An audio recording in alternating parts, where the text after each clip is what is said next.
কে হতে পারে না, হতে পারে না।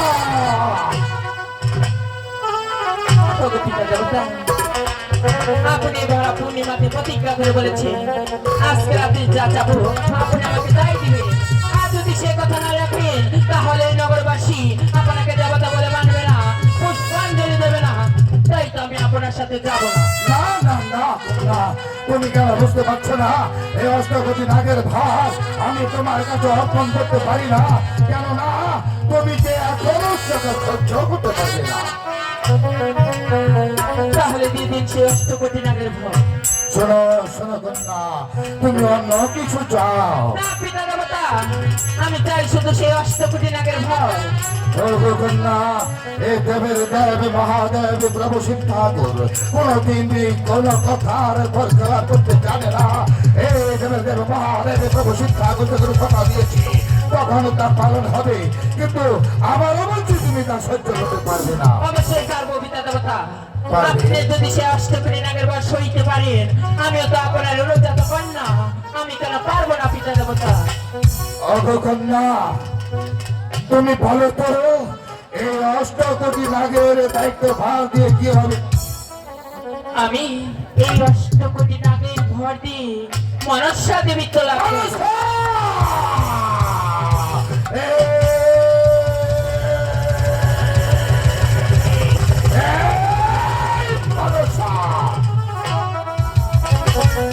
আমি ভবিষ্যৎ মানি জানি, আমার প্রভু নারায়ণ আমাকে ইচ্ছায় বলেছিল তোমারই কন্যা একদিন তোমার কাছ থেকে মনসা হতে চাবে, কিন্তু তুমি সেই কন্যা। ঠিক আছে ঠিক আছে কন্যা, আমি যখন কথা দিয়েছি আমি তোমাকে অষ্টকোটি নাগের দায়িত্ব ভার দিতে পারি, কিন্তু তোমাকে কঠিন 3টি শর্ত পালন করতে হবে। পিতা দেবতা, এই অষ্টকোটি নাগের জন্য 3টি কেন আপনার 1000টি শর্ত আমি মাথা পেতে নেব। হাজার নয়, মাত্র 3টি শর্ত তোমাকে পালন করতে হবে। তবে শুনে যাও, আমার সত্য বলার মধ্যে প্রথম সত্য হলো যখন তোমাকে আমি অষ্টকোটি নাগের দায়িত্ব ভার অর্পণ করবো, তুমি অষ্টকোটি নাগের তার ভার দায়িত্ব পালন করতে যাবে, তখন তুমি কোনোদিন কোনো অসহায় কোনো মানুষকে তুমি দংশন করতে পারবে না। পিতা দেবতা, এই অষ্টকোটি নাগের ভর দিয়ে আমি কোন অসহায় মানুষকে ক্ষতি করবো না। আমার দ্বিতীয় সত্য হলো এই পৃথিবীর বুকে যে মানুষ একে অন্যের উপকারে আসে, ন্যায় নিষ্ঠা সত্য পথে চলে, সেই নিষ্ঠাবান মানুষকে কোনোদিন তোমার অষ্টনাগ দিয়ে দংশন করতে পারবে না। ঠিক আছে পিতা দেবতা, আমি অষ্টকোটি নাগের ভর দিয়ে কাউকে দংশন করবো না। তবে শোনো, আমার আরেকটি কথা, আমার তৃতীয় সত্য হলো যে মায়ের ঘরে যে বাবার ঔরসে একমাত্র একটি সন্তান জন্মগ্রহণ করবে, তাকে দংশন করে তার বাবা মাকে তুমি কুল খালি করে দিতে পারবে না। পিতা দেবতা, এই তো আপনাকে স্পর্শ করে বলছি, এক মায়ের এক সন্তানকে আমি আমার কালো লাভ দিয়ে দংশন করবো না। তবে শোনো, আমার তৃতীয় সত্যের মধ্যে আরো কিছু বাকি রয়েছে, সেটা আমি যাবার বেলায় বলে যাব। ঠিক আছে পিতা দেবতা, এই তো আমি পদ্মার আসনে বসে যাচ্ছি, বসো। আপনি সে অষ্টকোটি নাগের ভর আমার অধীনে করে দিয়ে যান।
ভক্ত থাকো, খালে দিলে সেখানে তোমরা থাকো না কেন?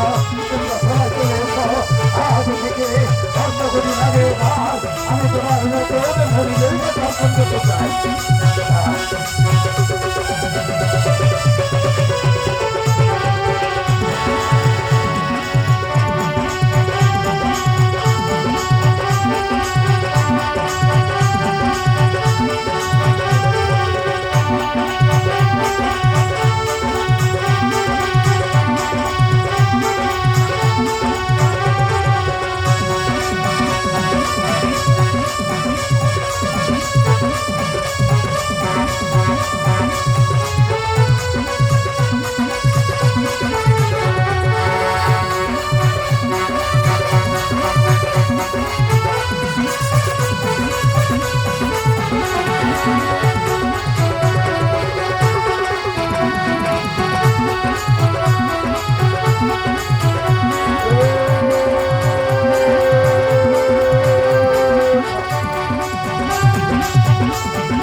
শোনো, আমি আরেকটি কথা বলতে চাই। বলুন পিতা দেবতা। তুমি তোমার এই নাগিনী, তুমি মনের আশা, তুমি কি হতে চাও? ওগো পিতা দেবতা, আমি একজন দেবীত্ব লাভ করতে চাই। দেবী, দেবী হতে চাও তুমি? ওগো কন্যা, তুমি দেবী হতে চাও? তাহলে তুমি একটি কথা কান খুলে শুনে নাও। তোমাকে দেবী হতে গেলে আমার একে পরম ভক্ত থাকে, সে উজানি নগরে, সেখানে আমার কাছে ভক্তি শুরু পেয়েছে একটি বড় হাতালে লাঠি, সেই চাঁদ সদাগর। ওই চাঁদ সদাগর যদি তোমাকে একটি পুষ্পাঞ্জলি অর্পণ করে তবেই তুমি দেবী হতে পারবে। ঠিক আছে পিতা দেবতা। তাই তো তোমার তোমার মা কি নাম ধরে ডাকে? আমার পালিত মায়ের নাম রেখেছিল মনসা। মনসা। তাই তো চলো কন্যা, তোমার সেই মায়ের নামের সঙ্গে আমি একটি নাম যোগ করে যাচ্ছি। সেই নামে যদি ওই চাঁদ সরকার তোমাকে পুষ্পাঞ্জলি দেয় তাহলে সেই নামে এই বিশ্ব ব্রহ্মাণ্ডে তোমার নাম উজ্জ্বল হবে। সেটা কি জানো? কি পিতা দেবতা? তোমার নাম হবে জানো কি? জানো? বলুন। তোমার নাম হবে পদ্মা দেবী। পিতা পিতা দেবতা, আপনি হয়তো জানেন না এই অষ্টকোটি নাগের বর কেন নিয়েছি। কেননা যখন এই রাখাল রাজ্যে এসে প্রবেশ করেছি, ওই রাখাল বন আমাকে দিয়েছে নিন্দা, করেছে তিরস্কার। তাই তো এই অষ্টকোটি নাগের বর সত্য নামে খেয়ে দামা যাচাই করতে হবে। তাই তো চলে যাব ওই রাখাল রাজ্যে, ওই রাখালদেরকে উচিত শিক্ষা দেব, তবেই আমার